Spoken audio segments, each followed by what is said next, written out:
Antes de começar o vídeo, queria só pedir a vocês que curtem o nosso conteúdo, que façam algo bem importante que vai nos ajudar muito, que seria se inscrever em nosso canal, ativar o sino para não perder nenhuma novidade, deixarem um like para o YouTube entender que vocês curtiram o vídeo e querem continuar recebendo conteúdo como esse, e por fim, que vocês comentem também o que vocês acharam. Isso vai contribuir bastante para o crescimento do nosso canal e para a gente continuar trazendo conteúdo de qualidade para vocês. Feito isso, vamos pro vídeo. Jogar contra o Ceará e também contra o Fortaleza. E é verdade. Semana passada a gente viu um Ceará contra o Corinthians completamente diferente do que estava sendo o Ceará nos últimos, me lembra aqui, Fábio, 11 jogos, né? O Ceará estava invicto a 11 jogos. Então acho que é preciso dar o crédito também ao Ceará que tirou o ponto do Flamengo e que ganhou do Atlético, hein? Olha a campanha do Ceará. Ganhou do Atlético lá no início da competição. Então, Bruno, a dificuldade seria grande, o Ceará tem um jeito de jogar, de marcar, de impor limite. E em algum momento da partida, aceitou que não... esse negócio de posse de bola, Flamengo, pode ficar com você. Eu vou jogar no contra-ataque, porque não dá para dividir com você a posse da bola pela qualidade individual dos seus jogadores. E o Guto fica muito confortável em relação a isso. E o Ceará teve oportunidades no contra-ataque. Até no finzinho do jogo teve uma velocidade do Mendonça. Sim. Que ele é tão rápido que ele correu mais que as pernas, né? E acabou tropeçando na hora de finalizar lá, mas era se ele consegue bater pro gol ali com a perna esquerda, era um lance perigosíssimo. O Ceará ficou confortável nesse jeito de jogar.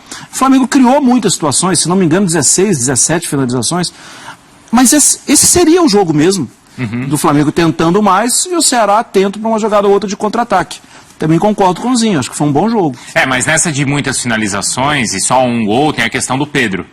Que tava ali, ficou um tempão no banco, né? Fábio Luciano entrou aos 37 minutos e o Renato até falou sobre isso. E sobre aquele comentário do Roger. Durante a transmissão, o Roger falou assim, olha, não tenho informação, mas a minha sensibilidade que de ex-atleta pode desconfiar que exista algo entre Pedro e direção, porque eu não entendo porque ele não joga.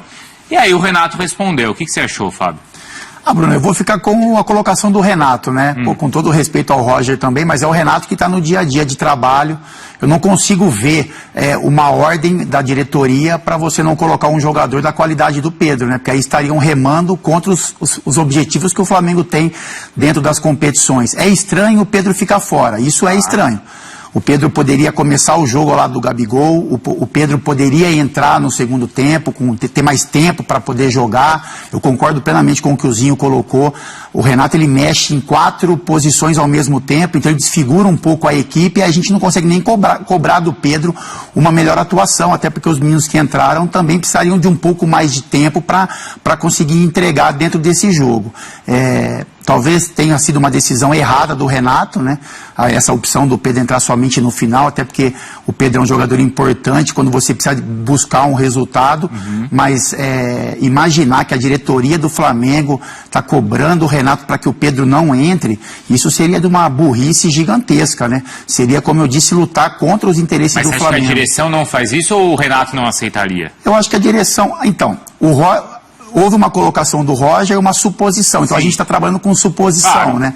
É difícil falar. Mas eu imagino que no momento, por todo o investimento que foi feito no Pedro, pela importância que o Pedro tem dentro do elenco, até dentro dos jogos, eu vou repetir. Seria uma burrice gigantesca da diretoria pedir para o Renato ter esse movimento, e eu acho que o Renato não aceitaria e não falaria dessa forma que ele falou. Eu acho que se o Renato fosse cobrado para não colocar o Pedro, a coletiva dele seria diferente. A gente entenderia pelo tom da colocação dele que de repente tem algum problema. Quando ele fala que ele tem que colocar 11 jogadores, que ele pensou uma forma de jogo, um jogo um pouco mais de velocidade, por isso que ele manteve o Michael no lugar do Bruno Henrique, enfim, eu acho que esse não é o maior, assim, a colocação que deve ser feita para a não entrada do Pedro.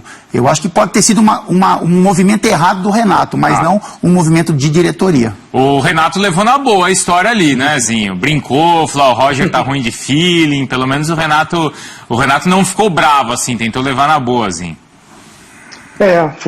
O Renato tá paz e amor, né? Sim. Eu tenho visto as coletivas dele, ele tá muito tranquilo, calmo, bem diferente, né, de um Renato que a gente vê que não tem papo na língua não, fala mesmo.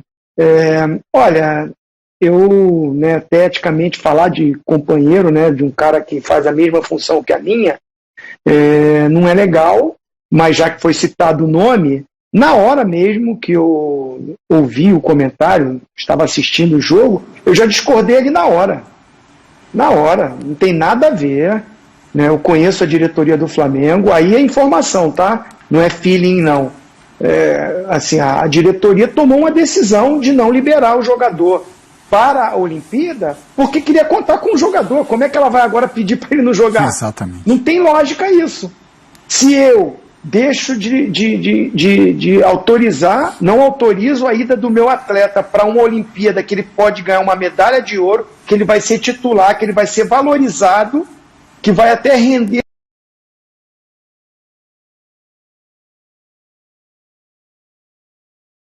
e título importante de Olimpíada, o jogador é valorizado.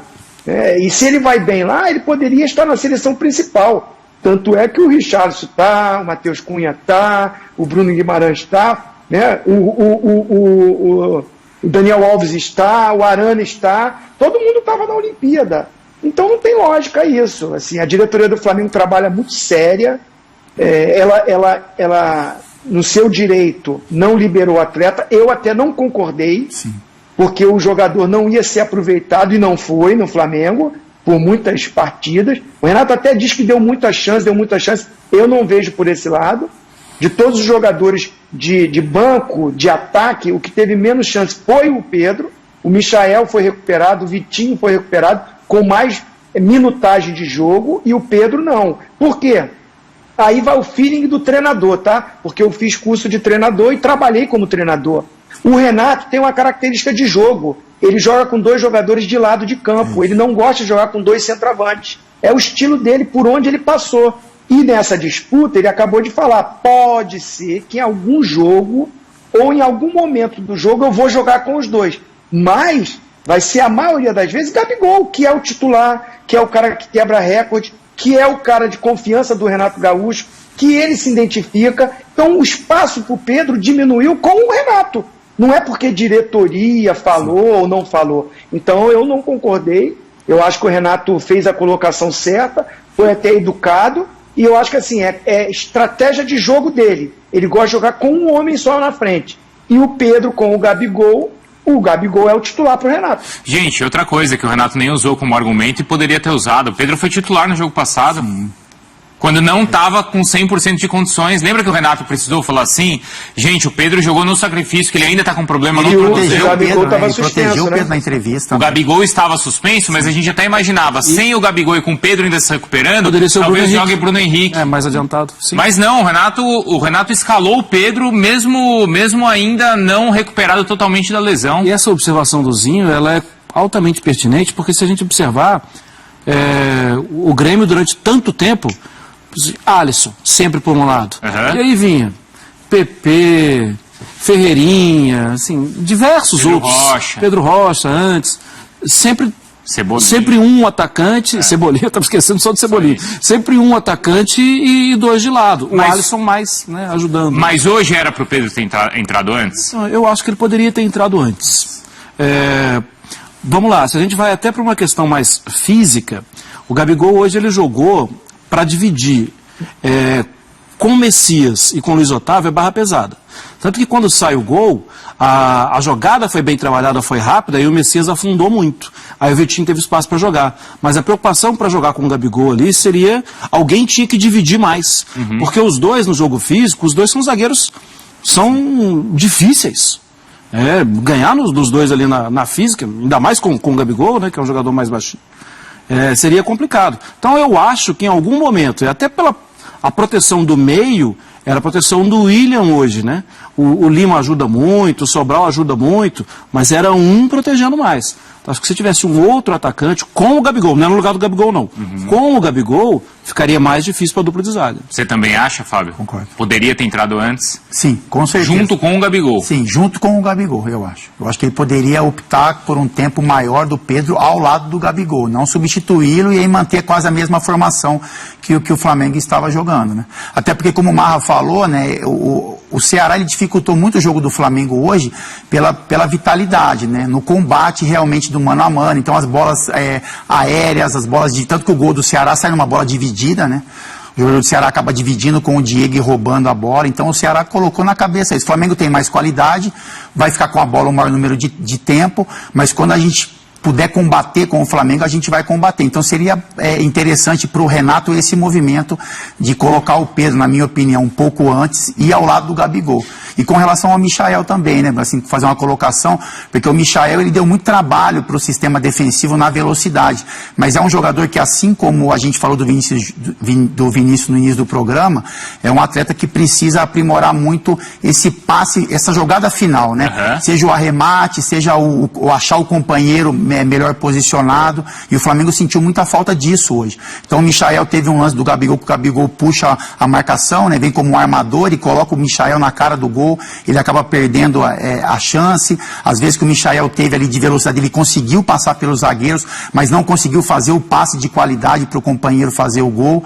Agora com a chegada do Kennedy também pode ser que o Flamengo ganhe um pouco isso, quando o Bruno Henrique não estiver jogando pela beirada. O Kennedy é um jogador que a gente sabe que tem velocidade, tem força, mas que também tem a sua qualidade também no arremate, mas é algo que o Renato precisa trabalhar. Ele resgatou a confiança do Michael e do Vitinho, isso é importante, mas trabalhar o Vitinho para esse último, o Michael para esse último momento também vai ser importante para o Flamengo. Aos 37 do segundo tempo, o Renato fez aquela mudança, né, por atacado. Sim. Então saíram Everton Ribeiro, Michael, Diego e o Gabigol. Sim.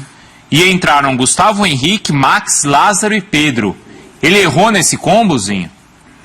Sim, assim, além de ser muito tarde a entrada do Pedro, como eu falei no início do meu comentário, ele coloca mexendo muito no time, até no sistema do jogo. Sim. Porque quando ele bota esses 4 jogadores, ele vai para 3 zagueiros. Sim.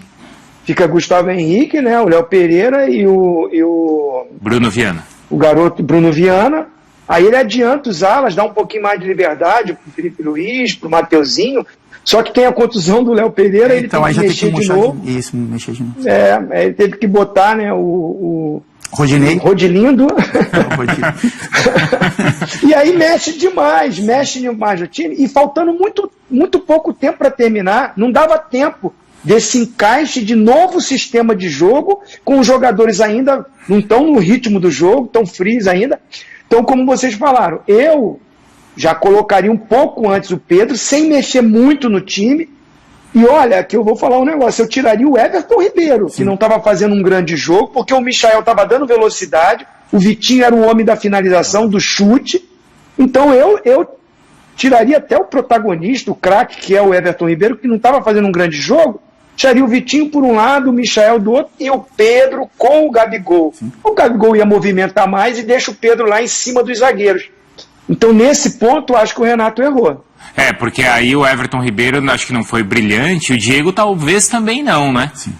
Porque o Diego já não tem mais muito uma função de criação, né? Ele joga como um segundo. Não, mas quando o Arrascaeta não está, não era para ele poderia chamar um pouquinho mais essa responsabilidade na armação da jogada. Mas aí, assim, em cima do que o Zinho colocou, essa função seria mais do Vitinho, né, que fez um pouco isso. Então o Vitinho também tem um pouco de criação, esse chute de fora da área, que ele tentou algumas vezes hoje, e também o Everton Ribeiro, né? Quando você não tem o Arrascaeta, principalmente na criação, você acaba depositando as suas fichas muito em cima do Everton Ribeiro, e nesse quesito hoje ele não conseguiu render. Mas vocês acham que o Flamengo sentiu falta do Arrascaeta? Muita falta. É mesmo? O Flamengo não goleou porque o Arrascaeta não jogou? Não. E o Bruno Henrique também, eu acho.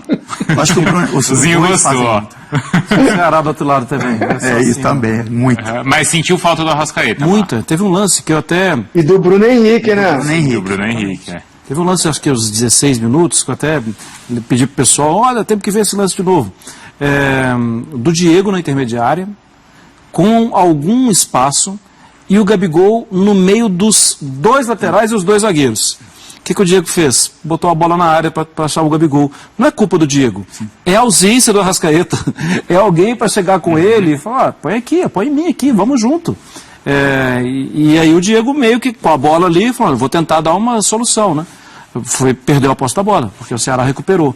Para mim isso é emblemático da ausência do Arrascaeta, que vive uma temporada espetacular. Sim, sim. E quando você tem a bola na beirada do campo também, quando a marcação é muito forte no meio de campo, você tem a opção da jogada na beirada, linha de fundo. E o Bruno Henrique faz diferença também, né, Bruno? Porque ele entra como um segundo atacante, todo mundo sabe o nível de impulsão, de colocação que ele tem na área. Então, muitas vezes o atacante ele acaba olhando para o Gabigol e sobrando o Bruno Henrique. O Bruno Henrique puxa uma marcação e acaba sobrando um pouco de espaço para o Gabigol. Então, são dois jogadores que fazem muita falta. Mesmo o Vitinho tendo uma boa atuação, o Michael usando a velocidade pela beirada do campo, o nível técnico é muito diferente. Então, o Flamengo sente falta. O Flamengo com os 4 em campo, Everton Ribeiro, Gabigol, Bruno Henrique e Arrascaeta é um, e sem qualquer um deles tem uma diferença na montagem do elenco e na qualidade de jogo. Quem fez mais... Fala, Marra. Não só assim, que eu falei que foi mais ou menos aos 17, um beijo. Meu filho que está vendo aqui a participação, ele fala, pai, foi perto dos 7 e não dos 17. Isso. Nada como um auxiliar técnico, né? Obrigado. Zinho, o Flamengo sentiu mais falta do Bruno Henrique ou do Arrasca? Dos dois. Para mim, os dois, junto com o Gabigol, assim, eu não gosto de destacar individualmente, né? Até por questões como eu fui jogador e sempre fui um cara tático, então sempre gostei do conjunto, mas assim, se a gente for olhar individualmente, na parte final, na decisão, é Gabigol, Bruno Henrique e o Arrascaeta que estão vivendo um grande momento, aquele momento final. Sim. E eles estão muito entrosados. Então, o que acontece? Vocês acabaram de falar, muitas vezes, né, o Bruno Henrique sai da ponta, entra como um atacante, o Gabigol até às vezes sai da área, e o homem da bola aérea, daquela finalização de cabeça, é o Bruno Henrique. E quem vai para a ponta fazer as jogadas, como o João Guilherme fala, dá aquele passe debochado, é o Arrascaeta. O Arrascaeta vai para o lado do campo, trabalha a bola com o Felipe Luiz e o Bruno Henrique já vai lá para dentro da área para receber o cruzamento ou o passe. Então eles estão muito entrosados e se movimentam muito e dificultam a marcação do adversário. Aí você não tem logo os dois de uma vez só, e o Everton Ribeiro muito aberto pela direita, o Gabigol muito preso entre os zagueiros, ficou um pouco previsível que iam construir. Porque o Michael é ponta esquerda, ele fica aberto. Então facilita um pouco essa marcação. Esse quarteto junto se movimenta, troca de posição. Sim. E com muita técnica e habilidade fica difícil para marcar. Zinho, eu estou recebendo mensagem aqui no Instagram do Marco Haddad.